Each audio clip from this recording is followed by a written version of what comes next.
Friends अभी हो चुकी है सुबह एंड मैं थोड़ा छत में घूमने इतने दिन बाद छत में घूमने आया हूँ थोड़ा। तो चलिए छत में घूमते हैं। और आज परमात्मा ने अपने महावाक्य में कहा है welcome back to my new blog. और अभी टाइम हो रहा है हो रहे होंगे कुछ टाइम तो मैंने देखा नहीं, बट अभी कोई बात नहीं। तो अभी मेडिटेशन करने के बाद ब्लॉग स्टार्ट कर रहा हूँ। तो अभी मैं आपको सुबह ही मिलता हूँ क्योंकि अभी तो कुछ करूँगा नहीं, अभी थोड़ा ज्ञान चिंतन करेंगे। तो चलिए आपको सुबह मिलते हैं। फ्रेंड्स अभी हो चुकी है सुबह एंड मैं थोड़ा छत में घूमने इतने दिन बाद छत में घूमने आया हूँ थोड़ा। तो चलिए छत में घूमते हैं। और आज परमात्मा ने अपने महावाक्य में कहा है सदा अगर आप उनको याद करोगे तो आपको सतयुग का वर्षा मिलेगा, क्योंकि अब समय नहीं है। अब जैसे आप देख रहे हो ईरान इसराइल की वॉर चल रही है, तो आपको उससे पता ही आना चाहिए कि अब कलयुग का अंत होने वाला है और सतयुग की स्थापना हो। इसलिए परमात्मा कहने से अगर सदा मेरी याद में रहोगे तो आपको बहुत बड़ा खजाना मिल जाएगा। क्यों? क्योंकि देखिए अगर हम परमात्मा की याद में रहेंगे, हम सदा परमात्मा की याद में रहेंगे, तो इससे होगा क्या, हमें सतयुग का वर्षा मिलेगा जिससे हम सतयुग में ऊंच पद पाएंगे। वरना अगर हम परमात्मा की याद में नहीं रहेंगे तो हम अपना पद भ्रष्ट कर देंगे। तो वही चीज़ मैं आपको समझाने की कोशिश करूँ, जितना परमात्मा को याद कर सकते हैं याद करें, कि वही हमारा पिता है। अब इस धरती पर हमारा कुछ नहीं है, क्योंकि अब दुनिया का अंत है।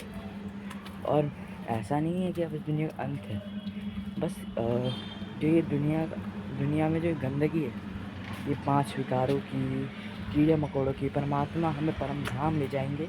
फिर इन सब को साफ़ करने के बाद सत्ययुगी दुनिया की स्थापना करने के बाद हमें सत्ययुगी दुनिया में भेजेंगे।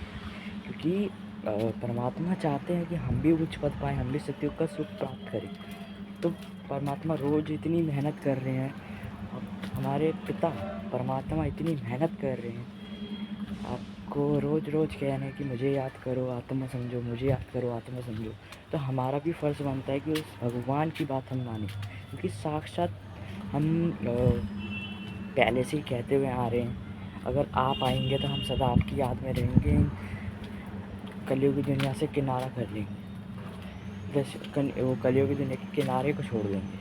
तो अब वो परमात्मा आया है कि हम उधर नहीं जा सकते, परम धाम नहीं जा सकते। ऐसा क्यों है? क्योंकि देखिए हम अभी पतित हैं, माना हम अभी पतित हैं और हमारे अंदर बहुत विकार भरे हुए, तो हम परम धाम नहीं जा सकते। इसलिए भगवान खुद आया है परम धाम छोड़ के इस धरती पर हमें ज्ञान सुनाना, गीता का ज्ञान सुनाना।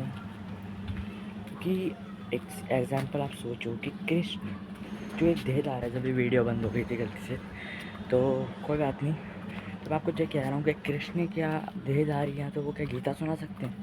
ऐसा नहीं है। कृष्ण हम थे सतयुग में, पर अब शास्त्रों में उलट पलट हुई और ये जो कल्प दिखाया गया इसको भी लाखों वर्ष का बता दिया और कृष्ण को भगवान बता दिया। तो ऐसा नहीं है हम देवता हैं पर भगवान नहीं, हम देवता थे पर भगवान नहीं। और कृष्ण को क्या किया, द्वापर में दिखा दिया। एक बात अगर आपको समझने की पड़ती है कि आप अगर कृष्ण ने बुराई को ख़त्म करके सच्चाई को जीता, माना अच्छाई की जीत हुई तो उस वक्त तो नई दुनिया नहीं थी ना, तो फिर घोर कलयुग क्यों आया? आपको एक बार ये चीज़ को आप दिमाग में बहुत चिंतन करो कि अगर उस वक्त अच्छाई की जीत हुई तो सतयुग आना था, तो कलयुग क्यों आया? इसका मतलब होना चाहिए कि द्वापर में नहीं हुआ था महाभारत। ये सिर्फ एक फिक्शनल स्टोरी है जो हमें भक्ति मार्ग में दिखाई गई।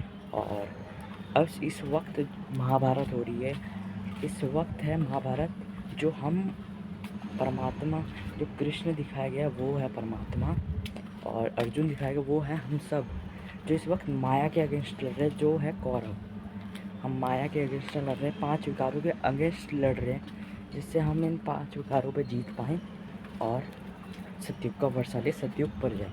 तो नॉलेज अच्छी लग रही है तो वीडियो को लाइक करना।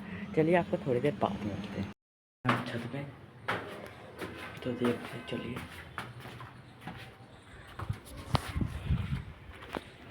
तो गाइस आज मैंने एक पौधा लगाया है, ये प्याज का करके मैंने लगा हुआ है, तो देख सकते हो कितना बढ़िया लगा हुआ है। तो आप भी इस तरह लगा सकते हो। बाकी गाइस इस ब्लॉग को मैं यहीं एंड करता हूँ। एंड अगर आपको ब्लॉग पसंद आया तो इस वीडियो को लाइक करना, मेरे चैनल को सब्सक्राइब करना। मैं मिलता हूँ आपको नए ब्लॉग के साथ, तब तक के लिए ओम शांति।